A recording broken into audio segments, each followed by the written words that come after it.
तो यदि आपके पास श्रीमद् भगवद गीता है तो अपनी भगवद गीता को अपने हाथ में लीजिए, उस पर हाथ रखिए और भगवान से आज्ञा लीजिए कि प्रभु मैं आपसे आज्ञा लेता हूं या लेती हूं कि ये जो ज्ञान आपने 5000 साल पहले अर्जुन को दिया था, आज मैं इस ज्ञान को आपसे ग्रहण करना चाहता हूं और वो शब्द जो अनंत ब्रह्मांड के रचयिता ने बोले हैं, जो साधारण नहीं है, उन शब्दों की समझने की बुद्धि मुझे दें।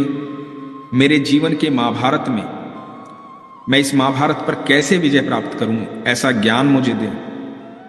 इस मोहपाश की दुनिया में जहां मैं फंसा हुआ हूं, जहां चारों तरफ हर कोई मुझसे संबंधित है, जिन सबको मैं अपना समझता हूं, वो मुझे पता नहीं अपना समझते हैं या नहीं समझते हैं, लेकिन मैं सबको अपना समझता हूं और मुझे लगता है कि मैं हर जगह सही हूं। तो मेरे इस भ्रम को भी दूर करे कि मैं कहां सही हूं और कहां गलत हूं। इस सारे भ्रम को दूर करते हुए, मुझे ज्ञान देते हुए, मुझे इस महाभारत से बाहर निकालें और अपनी शरण मिलें। ऐसी प्रार्थना करके मैं भगवान आपके शब्दों को समझने की क्षमता रखते हुए मैं इस गीता पाठ को शुरू करता हूं। हरे कृष्ण। तो हम द्वितीय अध्याय पर आते हैं, दूसरा अध्याय। अब श्री भगवान पहली बार बोलते हैं। इससे पहले भगवान ने सिर्फ एक शब्द कहा था अर्जुन को कि सामने खड़े कौरवों को देखो। अब भगवान पहली बार बोलते हैं जहां अर्जुन फंसा हुआ है।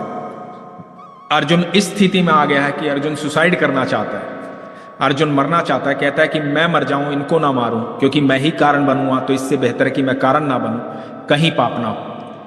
तो यहां भगवान इस स्थिति में कहते हैं, ये जो स्थिति है, इस स्थिति में हम बहुत बार अपने जीवन काल में आते हैं। तो भगवान का एक एक शब्द बड़े ध्यान से सुनिएगा।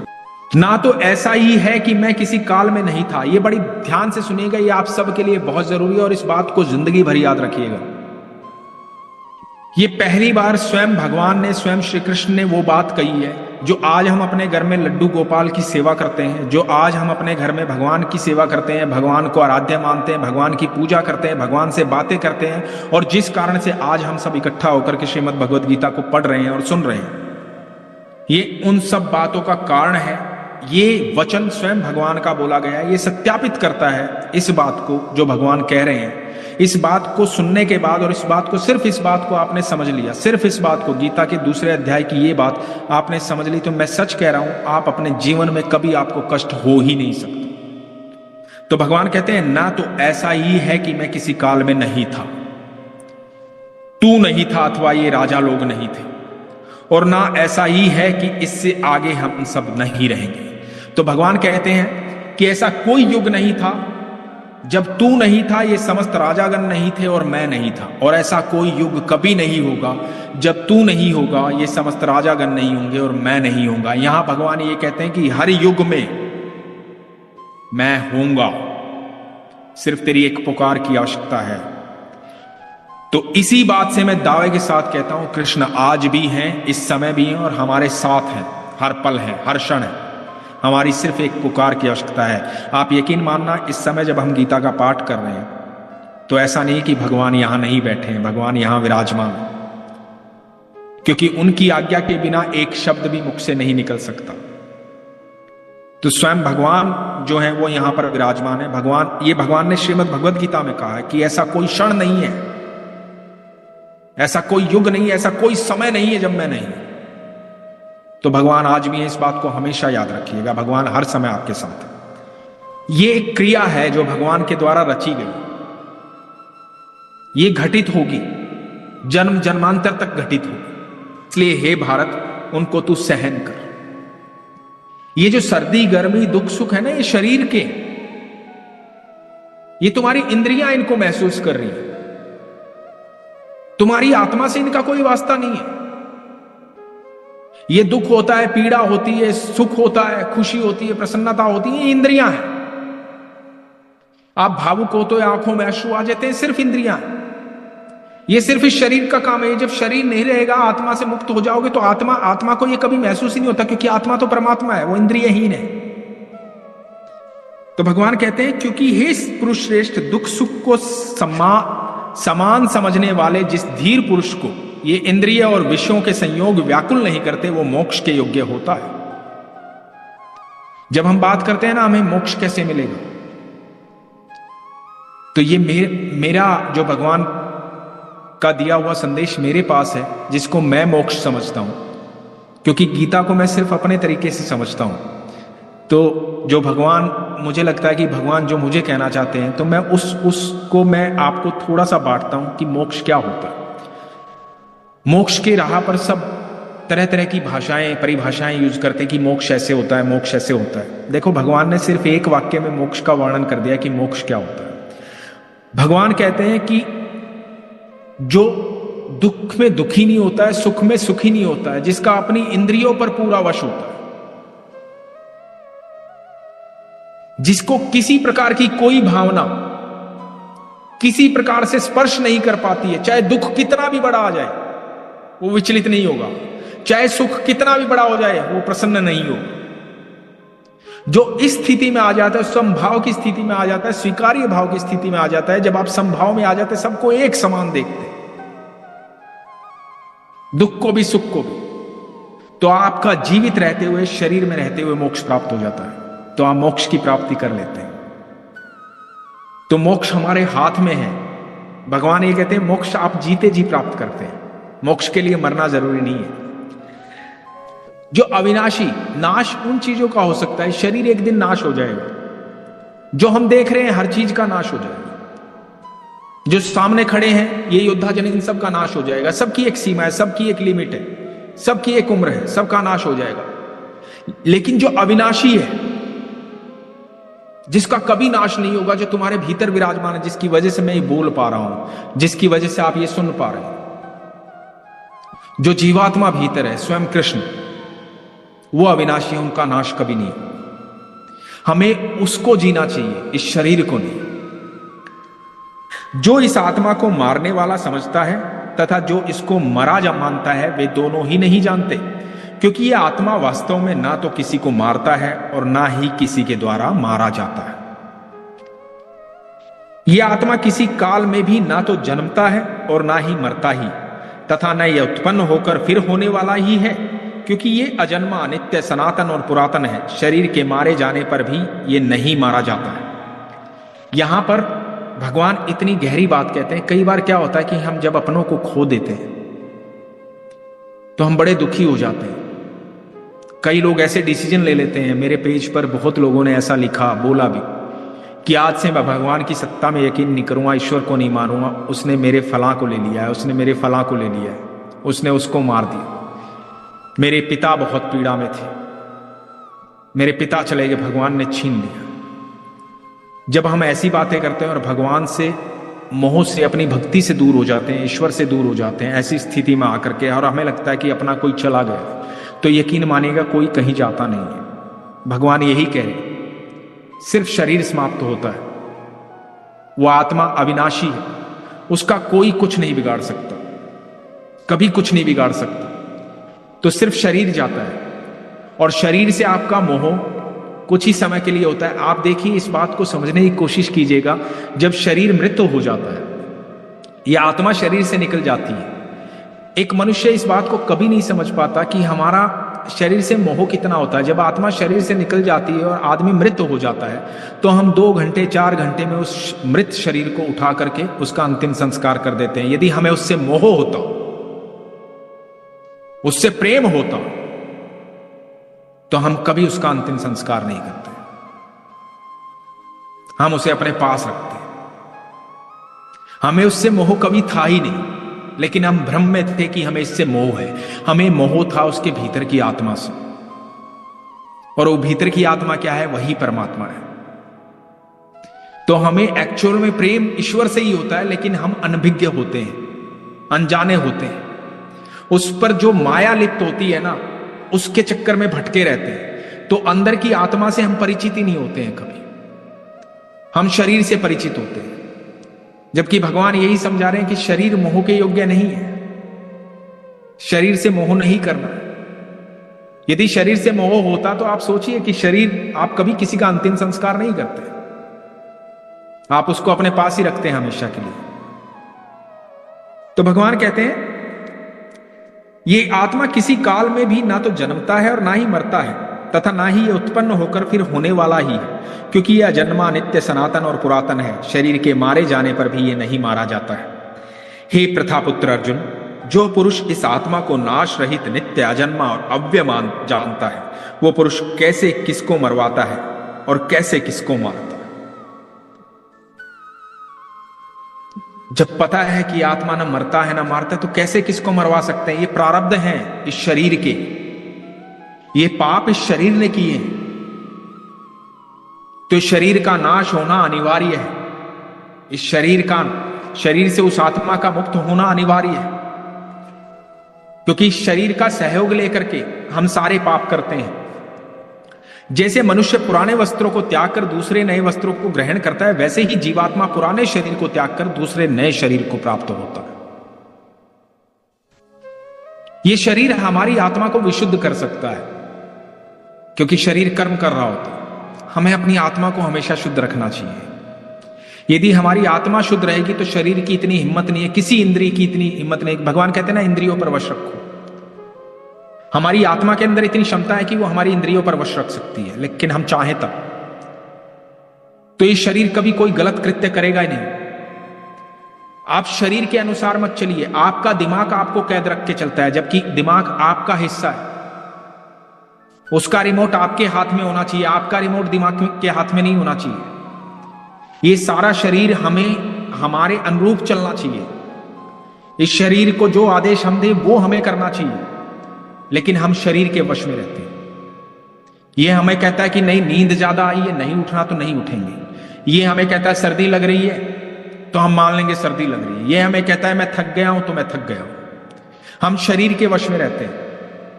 यदि हम चाहें तो इस शरीर को वश में कर सकते हैं। भगवान यह समझाना चाह रहे हैं। और जब शरीर हमारे वश में हो जाएगा, ये इंद्रियां हमारे वश में हो जाएंगी, तो ये शरीर कभी ऐसा कोई गलत कृत्य करेगा ही नहीं। ये भगवान के सानिध्य में रहेगा हमेशा, और आत्मा शुद्ध रहेगी हमेशा। और जब आत्मा शुद्ध रहेगी, शरीर काबू में रहेगा, तो आपको जीते जी आनंद की अनुभूति होगी, मोक्ष की प्राप्ति होगी। इस आत्मा को शस्त्र नहीं काट सकते, इसको आग नहीं जला सकती, इसको जल नहीं गला सकता और वायु नहीं सुखा सकती। ये हम बचपन से सुनते आए, हम सब ने सुना होगा, लेकिन इस पर विश्वास नहीं किया कभी। और ये स्वयं भगवान की वाणी है। जब भगवान पर विश्वास करते हो तो उनकी वाणी पर भी विश्वास रखो। 5000 साल पहले ऐसा ज्ञान देकर भगवान गए हैं कि यदि हम मान लें तो हमारे जीवन में कष्ट नाम की चीज आएगी नहीं। दुख नाम की कोई चीज ही नहीं है दुनिया में, आ ही नहीं सकता, उसकी क्षमता ही नहीं है इतनी वो आ जाए, क्योंकि ये आत्मा अछेद्य है, ये आत्मा अधाय, अक्लेद्य है और निसंदेह अशोष्य, तथा ये आत्मा नित्य, सर्वव्यापी, अचल, स्थिर रहने वाला और सनातन है। ये आत्मा अनंत काल तक है, अनंत काल से अनंत काल तक, क्योंकि आत्मा ही तो परमात्मा है, स्वयं ईश्वर है ये। जब हम अपने शरीर के द्वारा कुछ कृत्य करते हैं ना, तो हम शरीर के द्वारा नहीं, आत्मा के, वो सबसे ज्यादा जो तकलीफ किसी को पहुंचती है ना, तो वो परमात्मा को पहुंचती है। जो आत्मा भीतर है ना, वो परमात्मा है। जब हम कोई गलत कार्य करते हैं तो सबसे ज्यादा तकलीफ भगवान को देते हैं, किसी और को कष्ट नहीं देते हैं। तो जब भी हम निरंतर कोई ऐसे कार्य करते हैं तो हम अपने भगवान को, हम भले ही कितना ही मंदिर जाएं, पूजा पाठ करें, उसको सजाएं, संवारें, उसको नई पोशाक पहनाएं, भोग लगाएं, कुछ नहीं होगा इनसे। यदि होगा तो उस आत्मा को सुख देने से होगा, अपनी भी और दूसरों की भी। जो भीतर विराजमान है वो ईश्वर। यदि उस आत्मा को सुख देंगे तो आप यकीन मानना, आपके प्रेम से वो पोशाक धारण करेंगे, आपके भाव से वो भोग लगाएंगे। जब आप सुख देंगे ना, वो आपके भाव से भोग लगाएंगे। उनकी वो जो आत्मा भीतर परमात्मा प्रसन्न रहेगा ना, आपके जीवन में कभी कष्ट नहीं आएगा। भगवान कहते हैं कि भगवान, जब आगे आगे आप गीता पढ़ेंगे तो भगवान हर उस चीज को नकार देते हैं जो आज तक हम समझते आए हैं। इसलिए मैं हमेशा कहता हूं, हम सब जितने लोग आज जुड़े हैं, मैं सच बता रहा हूं, ये मेरा मानना है कि हमें एक जन्म सिर्फ इसलिए लेना पड़ता है कि हम श्रीमद् भगवद गीता पढ़ पाएं, क्योंकि ये साधारण बात नहीं है। हम सब ने किसी जन्म में किसी न किसी धर्म में हम पैदा हुए होंगे, कहीं ना कहीं किसी और जाति में पैदा होंगे, कई और जीव बने होंगे, कीड़े मकोड़े, दूसरी धर्म में दूसरी जाति में हम जरूर पैदा हुए होंगे।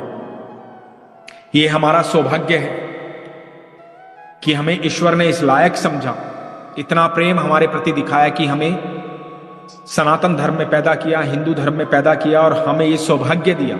हिंदू धर्म में पैदा होना भी मात्र सिर्फ एक सौभाग्य है, लेकिन उस सौभाग्य से बड़ा सौभाग्य यह है कि हिंदू धर्म में पैदा होकर के या आप किसी भी धर्म में पैदा हो, सबसे बड़ा सौभाग्य यह है कि आप भगवान के वचन को सुन पाएं, समझ पाएं, पढ़ पाएं।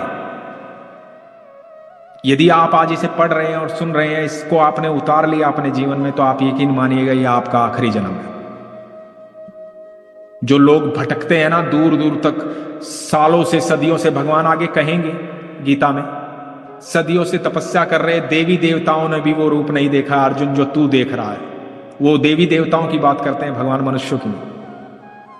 तो मनुष्य को यह अधिकार दिया है कि वो देवी देवताओं से भी ऊपर जा सके, सिर्फ इस वचन को मानकर, इस ध्यान को मानकर। और ये भ्रमित करने वाला बिल्कुल भी नहीं है। जब आप इसे पढ़ोगे ना, आप कुछ भी ग्रंथ पढ़िए और श्रीमद् भगवद गीता सब अंत में पढ़िए। जब आप श्रीमद् भगवद गीता पढ़ेंगे ना, तो आपको खुद एहसास होगा कि ये साधारण नहीं है, ये भगवान की वाणी है। क्योंकि इस मान्यता के अनुसार जन्मे हुए की मृत्यु निश्चित है। जो पैदा हुआ है वो तो मरेगा। यदि तुम मान ले कि आत्मा मरी जाएगी, तो हर एक की एक लिमिट है, तो भी इनको मरना ही है। और मरे हुए का जन्म निश्चित है, जो मर जाएगा उसका जन्म भी निश्चित है, उसे पैदा भी होगा। इससे भी इस बिना उपाय वाले विषय में तू शोक करने को योग्य नहीं है। तब भी तेरे शोक करने से कुछ नहीं होगा। जिसको मरना वो तो मरेगा, जिसको जन्म लेना वो भी जन्म लेगा, निरंतर चलता रहेगा। तो तेरे शोक करने से क्या होगा? तो तू शोक मत कर। हे अर्जुन, संपूर्ण प्राणी जन्म से पहले अप्रकट थे और मरने के बाद भी अप्रकट हो जाने वाले हैं। तो भगवान कहते हैं, आज युद्ध से तू भाग गया ना, या तूने शस्त्र छोड़ करके अपनी मृत्यु को प्राप्त कर लिया, ये सुसाइड कर लिया, तो लोग हमेशा तेरा अपमान करेंगे। जो लोग आत्महत्या कर लेते हैं, तो कुछ लोग भले ही उनके घर पर जा करके थोड़ा उनके परिवार वालों को सांत्वना दे देते हैं, दानस बता देते हैं कि क्यों किया, कैसे किया, थोड़ी सी दया भाव दिखा देते हैं, लेकिन अंतर मन में वो सब लोग ये बोल रहे होते हैं कि बड़ा बेवकूफ इंसान था, बहुत ही घटिया विचार थे, मरने की आवश्यकता क्या थी। ऐसे कृत्य को कभी माफ नहीं किया जा सकता। सब मन में यही सोच रहे होते हैं, भले ही उसके माँ बाप को, उसके परिवार को जाकर के सांत्वना दे दे, लेकिन मन का भाव यही होता है कि बड़ा बेकार व्यक्ति था, सुसाइड कर लिया, कायर व्यक्ति था, डरपोक था। तो ये बात भले ही उसका परिवार ना सुने, लेकिन उसकी आत्मा तो सुनेगी ना उसकी मृत्यु के बाद। तो उस अपकृति से, भगवान कहते हैं उस अपकृति से, तो ये मृत्यु से ज्यादा मृत्यु तो वो हो जाएगी जो घड़ी घड़ी तू अपना अपमान सुनेगा सबसे, और सदियों तक अपमान चलता। यदि अर्जुन युद्ध नहीं करता तो आज तक अपमान करते हैं ना लोग, जो पहले ही कर्म फल की बात करते हैं कि मैं ऐसा करूंगा तो स्वर्ग जाऊंगा, ऐसा करूंगा तो ऐसा होऊंगा, जो कर्म फल की हमेशा बात करते हैं और कर्म फल को जान करके कर्म करते हैं, वो कभी मुझ में विलीन नहीं होते, वो कभी मेरे नहीं होते। उनकी बुद्धि कभी उस प्रकार काम नहीं करती कि वो मेरे सानिध्य में रहे। जो लालचवश कार्य करते हैं वो पापी होते। तेरा कर्म करने में ही अधिकार है, उसके फलों में कभी नहीं, क्योंकि जो काम तू कर सकता है ना वो अधिकार तेरा है, फल में कभी नहीं होता। ये आदमी कभी नहीं समझ पाता। हम कितना भी प्लान कर लें, हम कर्म करते वक्त कितना भी प्लान कर ले, लेकिन क्या फल हमेशा हमारे अनुसार आता है? कभी नहीं आता, क्योंकि फल हमारा काम ही नहीं है। फल देने वाले ईश्वर है, वो हमारा काम ही नहीं है। तो यदि इस बात को हम पहले से जान लें कि फल हमारा काम नहीं है, तो भगवान कहते हैं ना, कर्मण्येवाधिकारस्ते मा फलेषु कदाचन, कर्म करो फल की चिंता मत कर। जब पहले से जानेंगे तो हम अपने कर्म को क्या करेंगे? भगवान को समर्पित कर देंगे। जब भगवान को समर्पित कर देंगे तो हमें फल की चिंता नहीं रहेगी, और जब चिंता नहीं रहेगी तो फल देने वाले और कर्म करने वाले दोनों ही स्वयं भगवान हो जाएंगे। फिर सब अच्छा ही होना है। तो जो व्यक्ति अपने कर्मों के फल की अपेक्षा करता है और ये सोचता है कि मैं कर्म कर रहा हूं, मैं फल पा रहा हूं, तो उसके फल वही भोगेगा, चाहे फिर वो सुख हो दुख हो, सबकी जिम्मेदारी उसी की होगी। लेकिन जो भगवान को कर्म सौंप देगा, कोई भी कर्म करने से पहले बोले भगवान आपको ये कर्म करना है, और फल की कोई अपेक्षा नहीं रखेगा, चाहे फिर सुख आए या दुख आए उसको संभाव में लेगा कि ये भगवान ने कर्म किया था, भगवान का ही सुख दुख है। तो ऐसा व्यक्ति जो होता है, जो इस भाव में आ जाता है, तो भगवान कहते हैं कि वो कर्म बंधन से छूट जाता है, क्योंकि अब वो कर्म तो कर ही नहीं रहा है, कर्म तो भगवान कर रहे हैं, क्योंकि हर कर्म भगवान को समर्पित कर रहा है। तो कर्म और फल सब मेरा हुआ। तो ऐसा व्यक्ति जीवित रहते हुए कर्म बंधन से छूट सकता है, हो जाएगा। भगवान कहते हैं कि आज तक जितना ज्ञान तूने प्राप्त किया है ना, जो हम सब ने ज्ञान प्राप्त किया है अपने पूर्वजों से, अपने समाज से, अपने दोस्तों से, वेदों से, शास्त्रों से, किताबों से, गुरुजनों से, सबसे जो भी ज्ञान प्राप्त किया है, एक बार इस सारे ज्ञान को शून्य पर लिया, सारे को छोड़ दे, त्याग दे, और जो मैं कह रहा हूं ना उस पर नए सिरे से ध्यान कर, जो भगवान ने अभी समझाया कि वो जो आज तक तूने सुना है उस सब को त्याग दे, पाप और पुण्य से बाहर निकल। भगवान कहते हैं कि पाप पुण्य लाभ हानि इन सब से ऊपर उठ, इन सब में विचलित मत रह, इन सब में उलझा मत रह, इन सब से ऊपर उठ। और इन सब से ऊपर उठेगा जब सब भाव में आ जाएगा, इस भाव में आ जाएगा कि कर्म भी तेरा प्रभु और फल भी तेरा, तो तू उस परम पद को प्राप्त हो जाएगा। बात को भगवान कह रहे हैं कि जो लाभ हानि से परे चले जाता है, सुख दुख से परे चले जाता है, भय क्रोध से परे चले जाता है, राग द्वेष से परे चले जाता है, स्थिर बुद्धि हो जाता है ऐसा पुरुष, मुनि हो जाता है ऐसा पुरुष। जो पुरुष सर्वत्र स्नेह रहित हुआ, उस शुभ या अशुभ वस्तु को प्राप्त होकर न प्रसन्न होता और न द्वेष करता है, उसकी बुद्धि स्थिर है, जिसको सुख दुख से कोई प्रभाव ही नहीं पड़ता। और कछु जैसे, जिस प्रकार भगवान उदाहरण देते हैं, और जिस प्रकार कछुआ सब ओर से अपने अंगों को जैसे समेट लेता है, जब कछुआ होता है तो अपने सारी भुजाओं को अंदर समेट लेता है, वैसे ही जब ये पुरुष इंद्रियों के विषयों से इंद्रियों को सब प्रकार से हटा लेता है, जो सारी इंद्रियों पर अपना कंट्रोल कर लेता है, जिस पर किसी प्रकार का कोई फर्क नहीं डाल सकता, कोई साधारण जीव कोई असाधारण जीव, किसी प्रकार का कोई फर्क उसको नहीं बदल सकता, वो स्थिर चला जाता है, शून्य में चला जाता है, तब उसकी बुद्धि स्थिर है, ऐसा समझना चाहिए। इंद्रियों के द्वारा विषयों को ग्रहण न करने वाले पुरुष के भी केवल विषय तो निर्वित हो जाते हैं, परंतु उनमें रहने वाली आसक्ति निर्वित नहीं होती। इस स्थिति प्रज्ञा पुरुष की तो आसक्ति भी परमात्मा का साक्षात्कार करके निर्वित हो जाती है। ऐसा पुरुष जो होता है वो भगवान की उपस्थिति हमेशा महसूस करता है, उसको भगवान का साक्षात्कार होता है। जो इस प्रकार का जीव होता है ना, तो लाभ हानि हर चीज से परे चले जाता है, ऐसा व्यक्ति भगवान का साक्षात्कार करता है। ऐसे व्यक्ति को भगवान साक्षात दर्शन देते हैं, क्योंकि उसका सिर्फ भगवान में प्रेम रह जाता है, बाकी सब चीजों से उसका मोह हट जाता है। क्योंकि ये जो इंद्रियां होती हैं ना, ये हमारे मन को हरती हैं, हमें गलत करने के लिए प्रेरित करती है। दिमाग हमेशा हमसे खेलता है, हमेशा। आपके जीवन में बहुत बार ऐसा होता होगा जो कभी नहीं होता होगा, लेकिन दिमाग उसे सोचता रहता होगा कि ऐसा हो जाएगा तो ऐसा होगा, वैसा हो जाएगा तो ऐसा हो जाएगा, और वो आपको डराता रहता है। बार आप घबराते रहेंगे, वैसा कुछ होगा नहीं, लेकिन आपका दिमाग आपके साथ खेलता रहेगा, आपको डराता रहेगा। छोटी सी चीज में लालसा बढ़ जाएगी, वो चीज किसी भी चीज की नहीं है, किसी भी कारण की नहीं है, किसी काम नहीं आनी है, लेकिन लालसा हो जाएगी। और लालसा कितनी देर की? थोड़ी सी देर की। यदि आपका अभी मन किया कि आपको एक बड़ी गाड़ी लेनी है, बहुत बड़ी गाड़ी, आपकी आसक्ति उसमें जमी हुई है, कई महीनों से, कई सालों से आप पैसा जोड़ रहे हैं, एक कार लेनी है, बड़ी कार लेनी है, तो आप यकीन मानना जिस दिन वो कार ले लोगे ना, उसके 15 दिन बाद, 20 दिन बाद, 1 महीने बाद, 2 महीने बाद आपका मोह उससे खत्म हो जाएगा, आप किसी और बड़ी कार की तरफ भागोगे। तो देखा जाए तो कोई भी ऐसी चीज नहीं है जिसमें मोह निरंतर रह सकता है ईश्वर के अलावा। सिर्फ ईश्वर ही है जहां आपका मोह स्थिर रह सकता है। तो कोई भी, जब आपकी लालसा बढ़ती है ना, किसी चीज में विषय आती है, वहीं से कामना, इच्छा जन्म लेती है। जब इच्छा में विघ्न हो जाता है, किसी कारण से वो इच्छा पूरी नहीं होती, तो आप क्रोध में आ जाते हैं। और जब क्रोध से अत्यंत मूढ़ भाव उत्पन्न हो जाता है, मूढ़ भाव से स्मृति में भ्रम हो जाता है। जब आप क्रोध में आ जाते हैं, जो आदमी रोज क्रोधित रहता है, जिसके अंदर रोज गुस्सा रहता है क्योंकि इच्छाएं पूरी नहीं होती, तो उसका दिमाग जो है ना, भ्रष्ट हो चुका होता है। उसकी जो यादाश्त है वो भी कमजोर हो चुकी होती है, उसे कुछ याद नहीं रहता क्योंकि इच्छाओं से इतना लिप्त है। तो भगवान कहते हैं स्मृति में भ्रम हो जाने से बुद्धि अर्थात ज्ञान शक्ति का नाश हो जाता है, और बुद्धि का नाश हो जाने से पुरुष अपनी स्थिति से गिर जाता है। फिर वो किसी योग्य नहीं रहते। तो जन्म कहां से लिया? इच्छाओं से।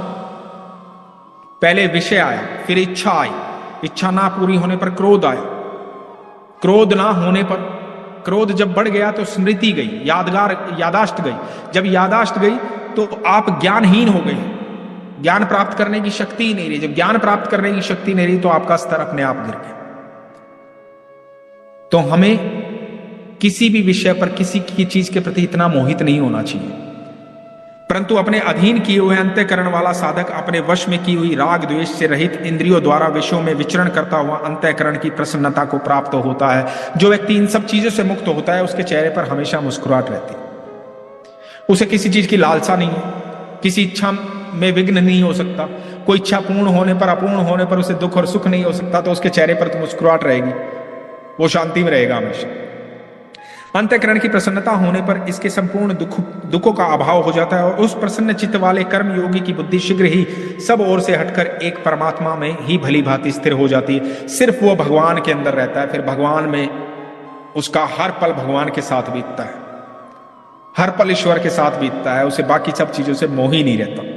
न जीते हुए मन और इंद्रियों वाले पुरुष में निश्चयात्मिकता बुद्धि नहीं होती और उस अयुक्त मनुष्य के अंतःकरण में भावना भी नहीं होती, तथा भावनाहीन मनुष्य को शांति नहीं मिलती, और शांति रहित मनुष्य को सुख कैसे मिल सकता? जो इंद्रियों के वश में रहता है वो शांति में रहेगा नहीं। जब शांति में नहीं रहेगा, शांतिहीन रहेगा, तो उसको सुख की प्राप्ति कभी नहीं होगी। कैसे मिलेगा उसे सुख? हो ही नहीं सकता सुख, क्योंकि जैसे जल में चलने वाली नाव को वायु हर लेती है, एक नाव जब जल में चलती है तो वो वायु के अनुसार चलती है, वायु जिस तरफ चाहती है उसका प्रवाह कर देती है, वैसे ही विषयों में विचरती हुई इंद्रियों में से मन जिस इंद्रिय के साथ रहता है वो एक ही इंद्रिय उस अयुक्त पुरुष की बुद्धि को हर लेती है। तो मन जो है, यदि आपने इंद्रियों को थोड़ा सा भी मुक्ति दे दी, उसकी लालसा कहीं बढ़ी, तो आपका मन उसके साथ बहलेगा। मन बहलेगा तो उसको और बल मिल जाएगा, इंद्री को, उस इंद्री को और बल मिल जाएगा। आपके मन ने उसको बहला लिया तो फिर आपकी बुद्धि जो है किसी काम की नहीं रहेगी। जब आप कुछ गलत करते हो, जब आपके जीवन में कुछ गलत हो रहा होता है, आप गलत करते हो, तो आपकी लालसा जो है उसका मन पूरा पूरा साथ देता है, क्योंकि मन पर विजय प्राप्त हो जाती है। एक बार तो मन कहता है मत कर, लेकिन उस पर विजय प्राप्त करके आप कहते हो कि चलो कर लेते हैं, देखी जाएगी जो। तो जब देखी जाएगी जो होगा ये मन में आ जाता है तो आपकी बुद्धि जो है वो काम करना बंद कर देती है। आप, क्योंकि आप बुद्धि से काम लेते तो नहीं करते, तो आपकी बुद्धि हर ली जाती है। तो भगवान यही कह रहे हैं कि बुद्धि को हर लेती है। तो जो बाकी सुख जो भोगना चाहता है, जो इंद्रियों को वश में नहीं रखता, उसको लगता है जीवन में प्रकाश ही प्रकाश, जीवन में यही सुख है। और जो ईश्वर के सानिध्य में आ जाता है, प्रेम ईश्वर से करने लग जाता है, जो इन सब चीजों से दूर हो जाता है, उसको फिर बाकी जीवन जो है ना, ये ऐसा लगता है कि ये सब रात्रि में जी रहे हैं, अंधकार में जी रहे हैं, क्योंकि स्वयं जो है अनंत ब्रह्मांड का प्रकाश तो उसके पास है, ईश्वर तो उसके पास है। जो इतने प्रकाश में रहेगा उसे तो बाकी सब अंधकार दिखेगा ही। तो भगवान कहते हैं जो इन सारी चीजों से ऊपर उठ जाता है ना, ये समान छोटी छोटी नदियां हैं, ये लालच जो है छोटी छोटी नदियां हैं। समुद्र बनकर जो इनको अपने भीतर समाहित कर लेता है ना, तो समुद्र को आपने देखा होगा कभी अपनी सीमा नहीं तोड़ता समुद्र। हमेशा जब समुद्र के किनारे पर लहरें उठती है, लेकिन बीच में एकदम समभाव में रहता है समुद्र, एकदम शांति में। यदि समुद्र सीमा तोड़ दे तो 75% जल है इस धरती पर, पृथ्वी का अस्तित्व खत्म हो जाएगा, 25% है।